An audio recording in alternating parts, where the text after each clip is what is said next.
नमस्कार, माझे नाव कुमारी श्रेया मारुती भुतर. मी इयत्ता 3री क ची विद्यार्थिनी.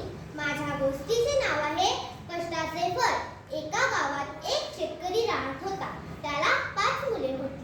ती 5ही मुले आळशी होती.